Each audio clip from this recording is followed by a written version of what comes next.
when Shead got hurt, they were done, right? Yes. And I know that they had a chance to actually win this somehow with a 3-point attempt at the end. It was a good look. It just front ironed. But when Shead went down, everything, which at times is as difficult as possible for the Houston Cougars, everything got so much more difficult. I'm impressed that they hung into that game as long as they did. And maybe this Duke team isn't the Duke teams of years past, but I thought Duke was going to make it a very comfortable final margin at the end when Shead went down. And somehow, thanks to the Cougs and that great defense that they play, they hung in there as long as they could. Yeah, I mean, it was an ugly first half. It was 23, so it's 23-22 at halftime. Shead's out, and you know that there's just it kind of annoyed me that the broadcast was trying to make it seem like he was going to play. It was so clear. I mean, he Lance Zierleined it at one point. He was on his little wheelie thing. I mean, he wasn't ever going to play. Yeah, like the second he walks out and sits on the bench, like he just had the look of a guy. Not just the fact he was literally just in warm-ups. Yeah, he just had the look of like, this guy will not play again. And there's the video of him trying to lead the Cougs out of the tunnel to start the second half, and he's trying to run on it, and it looks. He's in so much pain. After the game, they said he had a grade 4 ankle sprain. I thought you could only go up to grade 3. I didn't know it was possible. I didn't know there was a fourth grade of it. So he's driving to the right of the basket. He goes up, and right before he goes up for the shot, you see his right ankle just, oh boy. It wasn't fun to look at. We've seen rolled ankles before, and there's varying degrees of them. But I saw that, and with the way that he reacted to said injury, I assumed, okay, this must have been very serious because he collapsed. And you would think that someone like Shead, who, again, with all the bad luck that the Cougars have had from an injury perspective over the last couple of years when it comes to what happens in the NCAA tournament, you would have thought that Shead would do everything in his power to get back on the court. So I make that assumption. I assume that Shead tried to see if he could go and figured, I can't go at all, and I'm actually going to be a detriment to my team out there, no matter how important I am. And it sucks. I feel horrible for Shead. For your career to end like that, potentially, we'll see if he goes to the NBA. I think he hasn't like 100% committed to leaving, but he can leave after this season. But I just feel bad for him, and that's what led to my exchange online, Joe. Yeah, so well, first let's hear from Kelvin Sampson. Here is Kelvin Sampson after the game talking about the loss of Jamal of Shead. Well, it doesn't feel like a fair fight. You know, you'd have to take maybe 2 of theirs to equal 1 of Jamal. That's how good he was.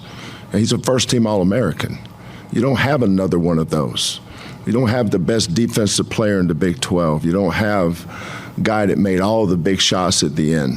I thought our kids battled.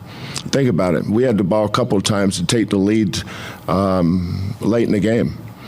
So it's not like we lost Jamal, okay, the game was lost. No, we still battled, but that's our identity. It's our culture. It's who we are. But we felt like we had a good enough team to get to Arizona. It was unfortunate that team wasn't able to stay together. Yeah, I feel bad for Cougs fans. Like there are, you know, this keeps happening. It keeps happening. And this team, they would have beat Duke, and they could have beat NC State, who now NC State doesn't belong in the Final Four. Give them credit; they made it all the way here. But it wasn't that long ago that we're watching them in the ACC tourney, and we're like, wait, what? Yeah, they get a miracle. They've won 9 straight games. Sometimes that happens, but it does not happen very often where some rando team just gets hot at the right time, and that hot streak continues all the way into the Final Four. Exactly.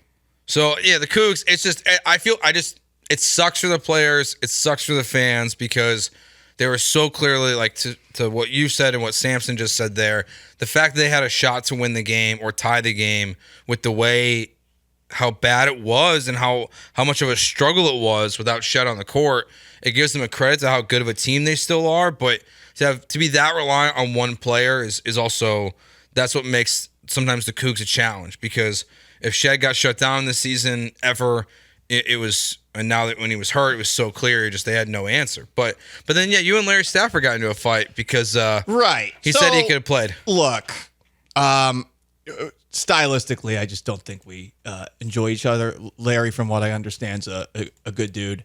But he started tweeting things that you would hear from a lot of older guys where, one, criticizing Kelvin Sampson. I don't know how you criticize Kelvin Sampson when the best player leaves the game. I did see from Coug Blaze here on our Twitch, F big ego mofo Sampson. Emmanuel Sharp should have been playing point at the end, not LJ Cryer. We would be in the Final Four if that had happened. Maybe, maybe not. But that's not what bothered me with Larry. Larry, for whatever reason, I think believed that Sampson had benched Shead, and I think he just did not see what happened.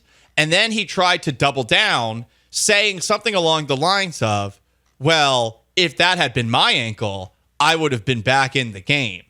And I saw that, and I know Larry and Stafford is a bigger fellow, and my immediate thought was, well, if your ankle rolled like that under your weight, it would probably snap. And it's ridiculous that you're putting this on Jamal Shead, questioning his toughness when I have doubts about your ability to walk up a flight of stairs.